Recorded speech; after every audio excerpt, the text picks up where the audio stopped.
तो जय हिंद, नमस्कार साथियों। आप सभी का विकास जीएस एकेडमी में स्वागत है। तो चलिए आज हम लोग पढ़ने वाले हैं पूर्व मध्यकाल, जिसका कार्यकाल रहा है 650 ईस्वी से 1206 ईस्वी।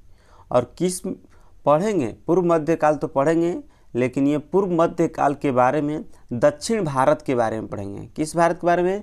दक्षिण भारत के बारे में।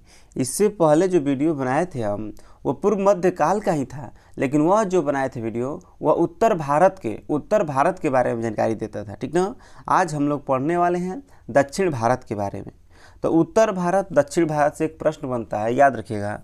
प्रश्न अगर पूछता है कि उत्तर भारत को उत्तर भारत और दक्षिण भारत में विभाजित करने वाली रेखा का नाम क्या है, तो याद रखिएगा कर्क रेखा। क्या नाम है? कर्क रेखा है। कौन रेखा? कर्क रेखा है। और याद रखिएगा कर्क रेखा जो है भारत के कितने राज्यों से होकर गुजरती है, तो 8 राज्यों से होकर गुजरती है। इस बात को याद रखिएगा। तो चलिए आज का पहला प्रश्न आप लोग सामने कह रहा है कि किस चालुक्य शासक प्रश्न दिया, किस चालुक्य शासक ने थानेश्वर व कनौज के महान शासक हर्षवर्धन को नर्मदा के तट पर परास्त किया और उसे दक्षिण बढ़ने से रोका? सीधा सी कहने का मतलब है कि हर्षवर्धन को कौन पराजित कर दिया था? याद रखिएगा पुलकेशिन द्वितीय। इसका राइट आंसर क्या हो जाएगा? पुलकेशिन द्वितीय हो जाएगा। चलिए नेक्स्ट प्रश्न ध्यान दीजिए। नेक्स्ट प्रश्न दिया है इसमें कि चालुक्यों और पल्लवों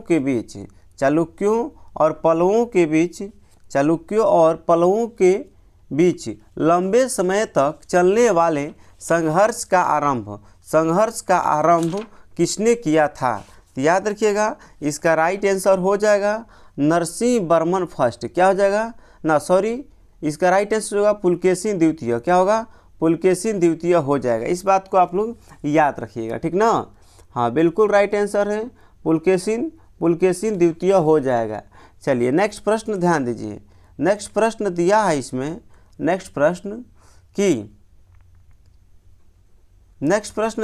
इसमें कि चालुक्य पल्लव संघर्ष के दौरान किसने पुलकेशिन द्वितीय की हत्या कर वातापी पर कब्जा कर लिया तथा वातापी कोंड का अर्थ होता है दोस्त वातापी का विजेता की उपाधि धारण किया था। सीधा सी बताना है कि वातापी कोंड का उपाधि कौन धारण किया था? याद रखिएगा इसका राइट आंसर होगा नरसिंह वर्मन फर्स्ट है। इसी को मामल कहा गया है। नेक्स्ट प्रश्न ध्यान दीजिए। नेक्स्ट प्रश्न दिया है इसमें कि किस चालुक्य शासक ने चेर, चोल तथा पांड्य को हराया, जिस कारण उसे तीनों समुद्रों बंगाल की खाड़ी, हिंद महासागर, अरब सागर का स्वामी भी कहा गया? बताना है कि कौन ऐसा शासक है जिसने चेर, चोल, पांड्य तीनों को हरा दिया और बंगाल की खाड़ी, हिंद महासागर और अरब सागर का स्वामी कहा गया? इसका राइट आंसर क्या हो जाएगा? तो याद रखिएगा इसका राइट आंसर हो जाएगा विक्रमादित्य फर्स्ट हो जाएगा। क्या हो जाएगा? विक्रमादित्य फर्स्ट हो जाएगा। इस बात को याद रखिएगा, ठीक ना। हाँ, बिल्कुल सही जवाब है। चलिए नेक्स्ट प्रश्न ध्यान दीजिए। नेक्स्ट प्रश्न दिया है इसमें कि श्रीलंका पर विजय प्राप्त करने वाला चोल वंश का सबसे प्रतापी राजा कौन था? सबसे प्रतापी राजा बताना है कि चोल वंश का सबसे प्रतापी राजा कौन था? याद रखिएगा इसका राइट आंसर हो जाएगा राजेंद्र फर्स्ट हो जाएगा। क्या हो जाएगा? राजेंद्र फर्स्ट हो जाएगा। बिल्कुल सही जवाब है। चलिए नेक्स्ट प्रश्न ध्यान दीजिए। नेक्स्ट प्रश्न दिया है इसमें कि पहाड़ी काट कर एलोरा के विश्वविख्यात कैलाशनाथ मंदिर का निर्माण कराया था। किसने कराया था? तो याद रखिएगा इसका राइट आंसर हो जाएगा राष्ट्रकूट ने। क्या हो जाएगा? राष्ट्रकूट ने। नेक्स्ट प्रश्न ध्यान दीजिए। नेक्स्ट प्रश्न दिया है इसमें कि निम्नलिखित में किसने तंजौर में बृहदेश्वर मंदिर का निर्माण करवाया था? याद रखिएगा इसका राइट आंसर हो जाएगा राज राजा प्रथम ने। प्रथम ने करवाया था।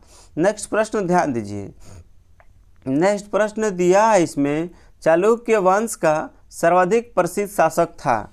बताना है कि चालुक्य वंश का सबसे प्रसिद्ध शासक कौन था। तो याद रखिएगा इसका राइट आंसर हो जाएगा आपका पुलकेशिन द्वितीय। क्या हो जाएगा? पुलकेशिन द्वितीय हो जाएगा। नेक्स्ट प्रश्न ध्यान दीजिए, नेक्स्ट प्रश्न दिया है आपका कि निम्नलिखित में से कौन सा शहर चोल राजाओं की राजधानी थी। बताना है कि चोल राजाओं की राजधानी कौन सी थी। तो याद रखिएगा चोल राजाओं की राजधानी जो थी उसका नाम था तंजौर। क्या नाम था? तंजौर। चलिए नेक्स्ट प्रश्न ध्यान दीजिए, नेक्स्ट प्रश्न दिया है इसमें कि पांड्य साम्राज्य की राजधानी, पांड्य साम्राज्य की राजधानी, पांड्य साम्राज्य की राजधानी कहाँ थी, यही बताना है। तो याद रखिएगा इसका राइट आंसर हो जाएगा मदुरई। और पीछे हम वीडियो में बता चुके हैं, पीछे बहुत सारे वीडियो बनाए हैं उसमें बता दिए हैं कि पांड्य चेर चोल पांड्य के बारे में बहुत डिटेल में समझाए थे, ठीक ना। और वहाँ पे भी बताए थे कि पांड्य जो इसकी राजधानी कहाँ थी, मदुरई थी। और मदुरई कहाँ पड़ता है? तमिलनाडु में, ठीक ना। चलिए नेक्स्ट प्रश्न ध्यान दीजिए, नेक्स्ट प्रश्न दिया है इसमें कि राष्ट्रकूट साम्राज्य का संस्थापक कौन था। बताना है कि राष्ट्रकूट जो साम्राज्य था उसका संस्थापक कौन था। तो इसका राइट आंसर हो जाएगा दंती दुर्ग। क्या हो जाएगा? दंती दुर्ग। चलिए नेक्स्ट प्रश्न ध्यान दीजिए, नेक्स्ट प्रश्न दिया है निम्न राजवंशों में से किसने श्रीलंका एवं दक्षिण पूर्व एशिया को, श्रीलंका एवं दक्षिण पूर्व एशिया को जीत लिया था। तो बताइए इसका राइट आंसर क्या हो जाएगा। तो याद रखिएगा इसका राइट आंसर हो जाएगा चोल। क्या होगा? इसका राइट आंसर हो जाएगा चोल। चलिए नेक्स्ट प्रश्न ध्यान दीजिए, नेक्स्ट प्रश्न दिया है इसमें, नेक्स्ट प्रश्न दिया है विरूपाक्ष मंदिर का विरूपाक्ष मंदिर का निर्माण किसने करवाया था। याद रखिएगा विरूपाक्ष मंदिर का निर्माण किसने किया था। तो चालुक्य नहीं, पल्लवों ने। कौन करवाया था? तो विरूपाक्ष मंदिर का निर्माण किसने करवाया था? अच्छा, विरूपाक्ष मंदिर का। तो याद रखिएगा विरूपाक्ष मंदिर का निर्माण किसने करवाया था। तो चालुक्य ने। कौन करवाया था? चालुक्य ने करवाया था। नेक्स्ट प्रश्न ध्यान दीजिए, नेक्स्ट प्रश्न दिया इसमें पल्लवों के 81वें रथ मिलने का स्थान है। पल्लवों के 81वें रथ मिलने का स्थान है। याद रखिएगा इसका राइट आंसर हो जाएगा महाबलीपुरम। महाबलीपुरम। और यह कहाँ पड़ता है? तो महाराष्ट्र में। कहाँ पड़ता है? तो महाराष्ट्र में पड़ता है, ठीक ना। याद रखिएगा, ठीक ना। चलिए नेक्स्ट प्रश्न ध्यान दीजिए, नेक्स्ट प्रश्न दिया है इसमें कि होयसल की राजधानी का नाम क्या था। बताना है होयसल की राजधानी का नाम क्या था। तो याद रखिएगा इसका राइट आंसर है द्वार समुद्र। क्या नाम था? द्वार समुद्र नाम था। नेक्स्ट प्रश्न ध्यान दीजिए, नेक्स्ट प्रश्न दिया है इसमें महाबलीपुरम जो एक मुख्य नगर है यह कला में किन शासकों की रुचि दर्शाता है। याद रखिएगा इसका राइट आंसर क्या हो जाएगा। तो इसका राइट आंसर हो जाएगा आपका, याद रखिएगा पल्लवों की। क्या हो जाएगा? पल्लवों की हो जाएगा।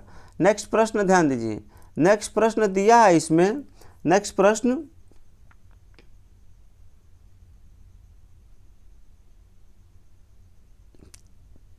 चलिए नेक्स्ट प्रश्न ध्यान दीजिए, दिया है कि मामल्लपुरम किसका समानार्थी है। बताना है कि मामल्लपुरम जो है ना, मामल्लपुरम जो है किसका समानार्थी है। तो याद रखिएगा इसका राइट आंसर हो जाएगा आपका इसका महाबलीपुरम। क्या हो जाएगा? महाबलीपुरम हो जाएगा। यानी कि मामल्लपुरम जो है किसका समान है? तो महाबलीपुरम के समान है। नेक्स्ट प्रश्न ध्यान दीजिए, नेक्स्ट प्रश्न दिया है इसमें कि निम्नलिखित में से किस शासक के पास एक शक्तिशाली नौसेना थी। बताना है किसके पास शक्तिशाली नौसेना थी। तो याद रखिएगा इसका राइट आंसर हो जाएगा चोल। क्या हो जाएगा? इसका राइट आंसर हो जाए चोल। यानी चोलों के पास एक शक्तिशाली नौसेना थी। चलिए नेक्स्ट प्रश्न ध्यान दीजिए, देखिए ये जो प्रश्न है ना बहुत MVVI प्रश्न है। ये जो अभी प्रश्न पढ़ने वाले हैं ये जो प्रश्न है बहुत ही MVVI है। प्रश्न क्या दिया है कि दिया है कि भगवान नटराज का प्रसिद्ध मंदिर जिसमें भरतनाट्यम शिल्पकला है वह कहाँ स्थित है। यही बताना है कि नटराज की जो प्रतिमा है कहाँ स्थित है। तो याद रखिएगा चिदम्बरम में। कहाँ? चिदम्बरम में स्थित है। इस बात को याद रखिएगा, ठीक ना। कहाँ स्थित है? चिदम्बरम में।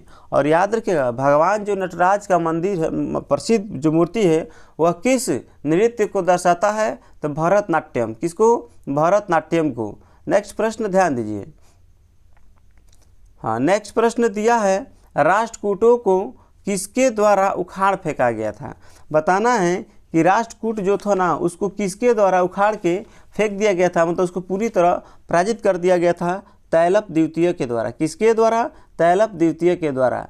नेक्स्ट प्रश्न ध्यान दीजिए। नेक्स्ट प्रश्न दिया है इसमें कि प्रशासन के क्षेत्र में चोल राजवंश का मुख्य योगदान है। बताना है कि प्रशासन के क्षेत्र में चोल राजवंश का मुख्य योगदान क्या है? याद रखिएगा, इसका राइट आंसर हो जाएगा सुसंगठित स्थानीय स्वशासन। और याद रखिएगा स्थानीय स्वशासन अर्थात ग्राम पंचायतों का गठन किस में है? तो आर्टिकल 40 में है। ग्राम पंचायतों का गठन किस में है? आर्टिकल 40 में है। नेक्स्ट प्रश्न ध्यान दीजिए। हाँ, नेक्स्ट प्रश्न दिया है इसमें कि एलोरा, नेक्स्ट प्रश्न दिया एलोरा का 34 गुफाओं का मंदिर खाली स्थान एवं खाली स्थान के बीच बनाया गया है। बताना है कि एलोरा जो महाराष्ट्र में पड़ता है, ठीक ना, एलोरा गुफा, उसमें 34 गुफाओं का मंदिर कब से कब तक किया गया था, किसके बीच में? तो याद रखिएगा इसका राइट आंसर हो जाएगा आपका ऑप्शन नंबर सी हो जाएगा 700 ईस्वी से 800 ईस्वी। कौन हो जाएगा? 700 ईस्वी से 800 ईस्वी हो जाएगा। नेक्स्ट प्रश्न ध्यान दीजिए। नेक्स्ट प्रश्न दिया है इसमें, देखिए यहाँ पर जो है ये भी बहुत ही एमवीवीआई प्रश्न है, बहुत एमवीवीआई प्रश्न है। याद रखिए दिया है प्रश्न यहाँ पर कि तीन मुख वाले शिव यानी महेश्वर की मूर्ति जो त्रिमूर्ति के नाम से जानी जाती है गुफा में है। बताना है कि त्रिमूर्ति जो है ना किस गुफा में है, यही बताना है। याद रखिएगा इसका राइट आंसर है एलिफेंटा की गुफा में। किसमें है? एलिफेंटा की गुफा। और एलिफेंटा की गुफा भी कहाँ पड़ता है? तो महाराष्ट्र में पड़ता है। नेक्स्ट प्रश्न ध्यान दीजिए। हाँ, नेक्स्ट प्रश्न दिया है इसमें राजेंद्र चोल द्वारा, राजेंद्र चोल द्वारा, नेक्स्ट प्रश्न ध्यान दीजिए, दिया है कि राजेंद्र चोल द्वारा किए गए बंगाल अभियान के समय बंगाल का शासक कौन था? तो याद रखिएगा इसका राइट आंसर क्या हो जाएगा? तो इसका राइट आंसर हो जाएगा ऑप्शन नंबर डी हो जाएगा, यानी महिपाल फर्स्ट था। कौन था? महिपाल फर्स्ट था। नेक्स्ट प्रश्न ध्यान दीजिए। नेक्स्ट प्रश्न दिया है इसमें कि आठवीं सदी के प्रारंभ में निम्नलिखित में से किसने जोरोएस्ट्रियनों यानी पारसियों को शरण दी, जो पारसिया ईरान से समुद्र द्वारा फरार होकर तटीय रास्ता से पश्चिमी भारत पहुँचे थे? याद रखिएगा इसका राइट आंसर हो जाएगा ऑप्शन नंबर डी। क्या हो जाएगा? ऑप्शन नंबर डी, राष्ट्रकूटों ने। कौन? राष्ट्रकूटों ने। याद रखिएगा। नेक्स्ट प्रश्न ध्यान दीजिए। नेक्स्ट प्रश्न दिया है इसमें कि 12वीं सदी के राष्ट्रकूट वंश के 5 शिलालेख किस राज्य में मिले हैं? बताना है कि 12वीं सदी में राष्ट्रकूट वंश के 5 शिलालेख कौन से राज्य में मिले हैं? याद रखिएगा इसका राइट आंसर हो जाएगा आपका, हाँ बहुत ही एमवीवीआई है, इसका राइट आंसर हो जाएगा ऑप्शन नंबर बी हो जाएगा, कर्नाटक में। कहाँ मिला है? तो कर्नाटक में मिला है। नेक्स्ट प्रश्न ध्यान दीजिए। नेक्स्ट प्रश्न दिया है इसमें कि निम्नांकित राजवंशों में से किसके शासक अपने शासन काल में ही अपना उत्तराधिकारी घोषित कर देते थे? यही बताना है कि कौन सा ऐसा मतलब वंश था ना जिसमें अपने ही शासन काल में, अभी वो है ये है, ठीक ना, अपने ही शासन काल में अपना उत्तराधिकारी घोषित कर देता था। तो याद रखिएगा इसका राइट आंसर हो जाएगा ऑप्शन नंबर बी, चोल। यानी चोल वंश वाला जो था ना अपने ही शासन काल में अपना उत्तराधिकारी घोषित कर देता था। नेक्स्ट प्रश्न ध्यान दीजिए। नेक्स्ट प्रश्न दिया इसमें दक्षिण भारत का तकोलम का युद्ध हुआ था। बताना है कि तकोलम का युद्ध किसके बीच हुआ था? तो याद रखिएगा इसका राइट आंसर हो जाएगा चोल एवं राष्ट्रकूटों के मध्य में, चोल एवं राष्ट्रकूटों के मध्य में। नेक्स्ट प्रश्न ध्यान दीजिए। नेक्स्ट प्रश्न दिया है इसमें कि एलोरा गुफाओं का निर्माण कराया था। बहुत ही एमवीवीआई प्रश्न है, याद रखिएगा। प्रश्न पूछेगा कि एलोरा की गुफाओं का निर्माण किसने करवाया था? तो याद रखिएगा, इसका राइट आंसर हो जाएगा राष्ट्रकूटों ने। यानी एलोरा की गुफा का निर्माण किसने करवाया था? तो राष्ट्रकूटों ने। नेक्स्ट प्रश्न ध्यान दीजिए, नेक्स्ट प्रश्न दिया है इसमें कि द्रविड़ शैली के मंदिरों में गोपुरम से तात्पर्य है। देखिए आप लोग बार बार हम समझा रहे हैं कि भारत में जो है ना मंदिर का निर्माण 3 तरह से होता है। उत्तर भारत में नागर शैली चलता है। कौन शैली? नागर शैली, ठीक ना। और दक्षिण भारत में देखा जाएगा तो कौन सा? द्रविड़ शैली चलती है। कौन शैली? द्रविड़ शैली। और दोनों के मिक्स रूप को कहते हैं बेसर शैली। क्या कहते हैं? वेसर शैली। यानी कि नागर शैली और द्रविड़ शैली दोनों मिला दीजिएगा तो किस शैली का निर्माण होता है? तो बेसर शैली का निर्माण होता है। यही कहा है इस पे, यहाँ पर प्रश्न कहा है कि द्रविड़ शैली के मंदिरों में जो गोपुरम होता था ना, इसका तात्पर्य क्या है? ये भी मोस्ट इम्पोर्टेंट प्रश्न है, ठीक ना। ये बात याद रखिएगा, ठीक ना। तो इसका अर्थ क्या होता है याद रखिएगा। एलोरा की गुफाओं में गोपुरम का अर्थ क्या होता है? इसका राइट आंसर हो जाएगा ऑप्शन नंबर डी, तोरण के ऊपर बने अलंकृत एवं बहुमंजिला भवन से। याद रखिएगा। नेक्स्ट प्रश्न ध्यान दीजिए, नेक्स्ट प्रश्न दिया इसमें एलोरा में गुफाओं शैलकृत मंदिरों का संबंध है। एलोरा में गुफाओं तथा शैलकृत मंदिरों का संबंध है। याद रखिएगा, इसका राइट आंसर हो जाएगा ऑप्शन नंबर डी हो जाएगा, हिंदुओं, बीड़ों एवं जैनों में। बीड़ों नहीं है, बौद्धों हो जाएगा। देखिए गलती दिया है, यहाँ पर बीड़ों लिखा गया है, यहाँ पर बौद्धों होगा। क्या होगा? बौद्धों हो जाएगा, बौद्धों। हिंदुओं, बौद्धों एवं जैनों में, तीनों में, हिंदुओं, बौद्धों एवं जैनों तीनों में हो जाएगा। यहाँ पर गलती दिया है, बीड़ों नहीं होगा।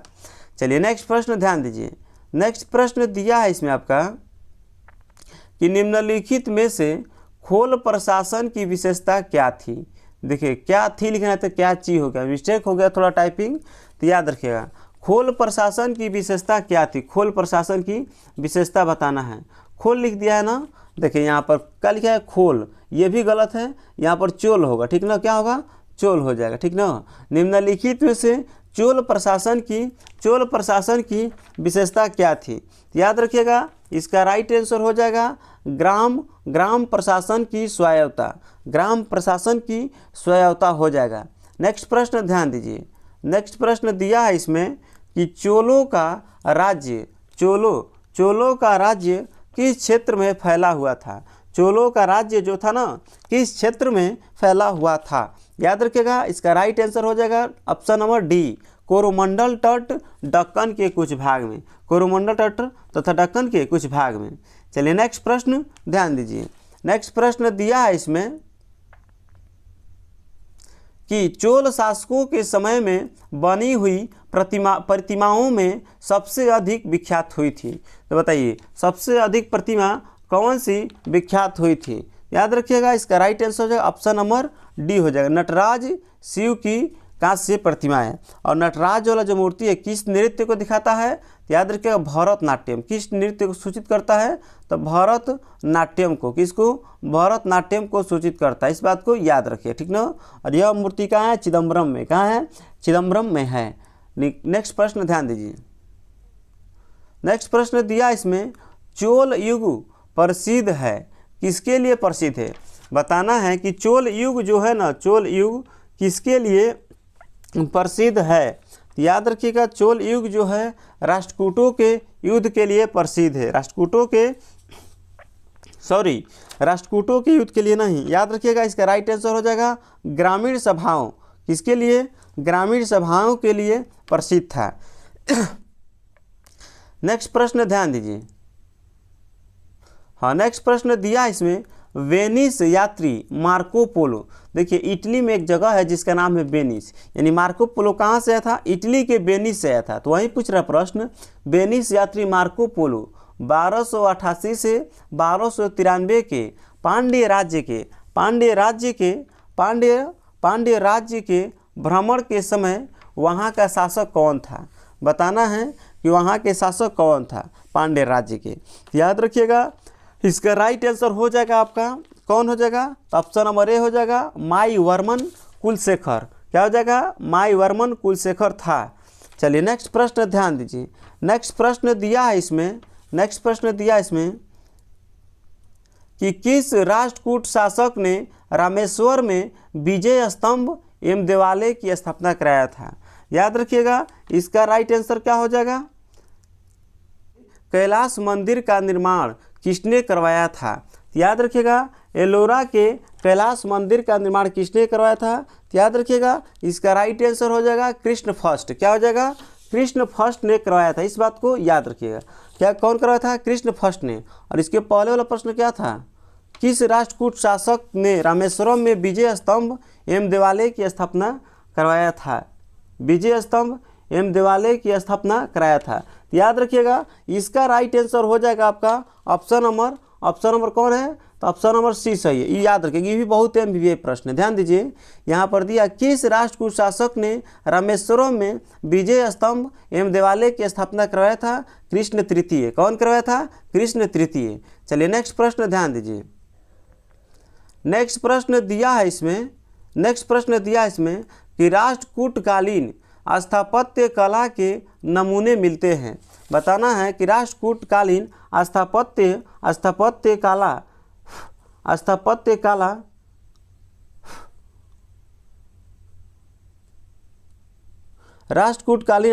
कला के नमूने मिलते हैं, कहाँ से प्राप्त होते हैं? तो याद रखिएगा, इसका राइट आंसर हो जाएगा एलोरा से भी मिलता है और एलिफेंटा से, दोनों से। तो इसका राइट आंसर ए और बी दोनों हो जाएगा। नेक्स्ट प्रश्न ध्यान दीजिए। नेक्स्ट प्रश्न दिया है इसमें कि रावण की खाई, दशावतार, कैलाश गुफा मंदिर आदि मिलते हैं, कहाँ से मिलते हैं? याद रखिएगा, इसका राइट आंसर हो जाएगा ऑप्शन नंबर ए सही है, एलोरा से। कहाँ से? एलोरा से। नेक्स्ट प्रश्न ध्यान दीजिए। नेक्स्ट प्रश्न दिया है इसमें, चलिए ध्यान दीजिए। नेक्स्ट प्रश्न दिया है इसमें बम्बई से 6 मील दूर धारा नगरी में स्थित गुफाएं कौन हैं?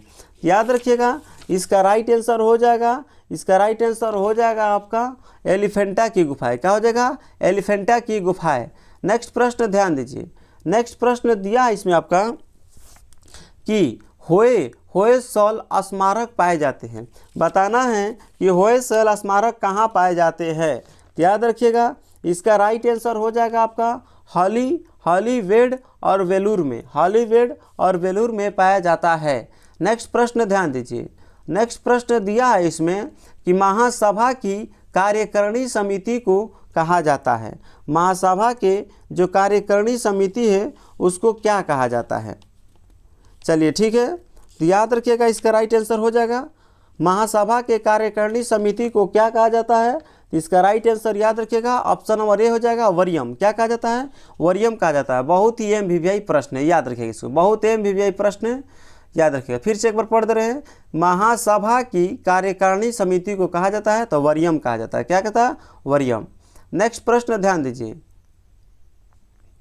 नेक्स्ट प्रश्न दिया है इसमें कि कहाँ से प्राप्त अभिलेख से महासभा की कार्यकारिणी के विषय में विस्तृत जानकारी मिलती है। याद रखिएगा, इसका राइट आंसर क्या हो जाएगा? ऑप्शन नंबर ए हो जाएगा उत्तर मेरूर से। कहाँ से मिलता है? उत्तर मेरूर से मिलता है। नेक्स्ट प्रश्न ध्यान दीजिए। नेक्स्ट प्रश्न दिया है चोल काल में नौसेना का सर्वाधिक विकास किस समय में हुआ था? तो याद रखिएगा, इसका राइट आंसर हो जाएगा आपका option number C Rajaraja first में हुआ था। सॉरी, राजराजा फर्स्ट नहीं, याद रखिएगा, इसका राइट आंसर हो जाएगा राजेंद्र फर्स्ट। क्या हो जाएगा? राजेंद्र फर्स्ट में हुआ था सर्वाधिक विकास। इस बात को याद रखिएगा। चलिए नेक्स्ट प्रश्न ध्यान दीजिए। नेक्स्ट प्रश्न दिया है इसमें कि युद्ध में विशेष पराक्रम दिखाने वाले योद्धा को कौन सी उपाधि दी जाती थी? याद रखिएगा, इसका राइट आंसर क्या हो जाएगा? तो याद रखिएगा, इसका राइट आंसर हो जाएगा आपका ऑप्शन नंबर ए क्षत्रिय शिखामणि की उपाधि दिया जाता था। याद रखिएगा। नेक्स्ट प्रश्न ध्यान दीजिए। नेक्स्ट प्रश्न दिया है इसमें पराया का अर्थ है दिया है कि पराया का अर्थ क्या होता है? याद रखिएगा, पराया का अर्थ होता है अछूत। क्या होता है? पराया का अर्थ होता है अछूत होता है। नेक्स्ट प्रश्न ध्यान दीजिए। नेक्स्ट प्रश्न दिया इसमें कि चोल काल में सोने के सिक्के कहलाते थे। तो चोल काल में सोने के सिक्कों को क्या कहते थे? याद रखिएगा, इसका राइट आंसर कुलुंजू कहते थे। क्या कहते थे? कुलुंजू। नेक्स्ट प्रश्न ध्यान दीजिए। नेक्स्ट प्रश्न दिया है इसमें कि चोल काल में राज्य की स्वामित्व वाली भूमि कहलाती थी। तो याद रखिएगा, राज्य के स्वामित्व वाली भूमि क्या कहलाती थी? तो इसका राइट आंसर हो जाएगा ऑप्शन नंबर ए, प्रभु मान्यम। क्या कहलाता था? प्रभु मान्यम कहलाता था। नेक्स्ट प्रश्न ध्यान दीजिए। नेक्स्ट प्रश्न दिया इसमें कि चीन में व्यापारिक दूत भेजने वाला चोल सम्राट था। चीन में व्यापारिक दूत भेजने वाला चोल सम्राट का नाम क्या था? याद रखिएगा, इसका राइट आंसर हो जाएगा उपयुक्त सभी, यानी राज फर्स्ट, राजेंद्र प्रथम और कुलोत्तुंग चोल फर्स्ट। तो इसका राइट आंसर है उपयुक्त सभी, यानी जितने भी भेजे थे राजदूत ये सब भेजे थे। ठीक ना? चलिए नेक्स्ट प्रश्न ध्यान दीजिए। नेक्स्ट प्रश्न दिया इसमें, अच्छा चलिए आज के लिए इतना ही प्रश्न है। यह पूरा प्रश्न क्या हो गया? समाप्त हो गया। चलिए ठीक है, चलिए मिलते हैं नेक्स्ट वीडियो में। तब तक के लिए जय हिंद, बाय।